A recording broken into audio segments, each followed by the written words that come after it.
If you're in tune to people, you can get a whole lot out of people just by listening, just by observing, just by watching. And people will tell you more if you just listen. They will tell you more than probably they would want to without you butting in all the time and without you making it about you.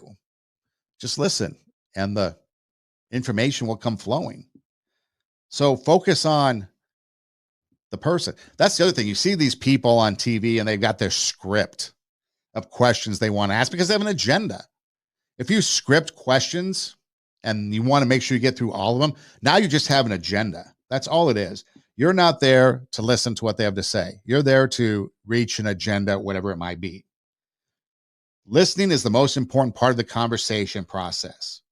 You might ask a question, you might listen back, and then maybe that spawns other questions that are more prevalent than what you have written down.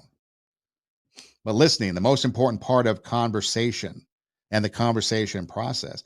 So you also want to show interest in what is being said, value what the other person is saying. This might include putting your phone away. I'm guilty of this a lot because I multitask.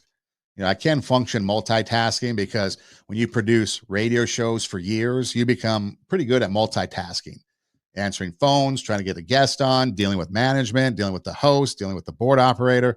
I mean, salespeople coming in, promotions people wanting this on the air, having to do this, track that. You become pretty good at multitasking. And so for me, when I'm on the phone and someone's talking to me, I need to learn that I need to put this down and focus on what they're saying because I can easily multitask. But when I look at them, maybe they're thinking that I'm not as interested. So it's not about my ability to multitask, it's about my ability to make sure that they feel valued in the conversation that they're having to me.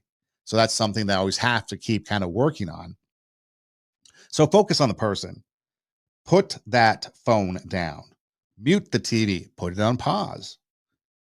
Have the conversation. Or if it's not a good time, just say, you know what? I'm extremely interested in what you have to say. I truly am. But now is really not a good time. I've got this going on.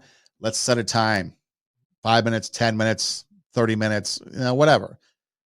In the business world, at your job, maybe it's tomorrow. Maybe you have to schedule a meeting.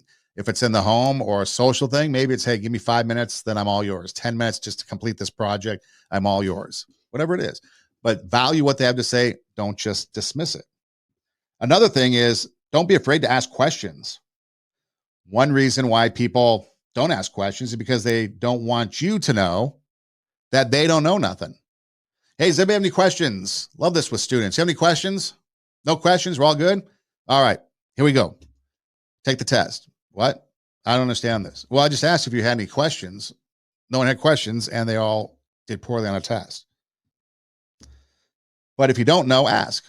The classroom, for example, I always say the classroom is the best place to make mistakes because the classroom is where you come to learn. And the classroom is where we assume and presume you don't know. We're going to teach you. So make the mistakes, ask the question, gain the knowledge. I'll ask all kinds of questions, but they're the right questions because I want to get information back. So I'll ask all kinds of questions if I have to.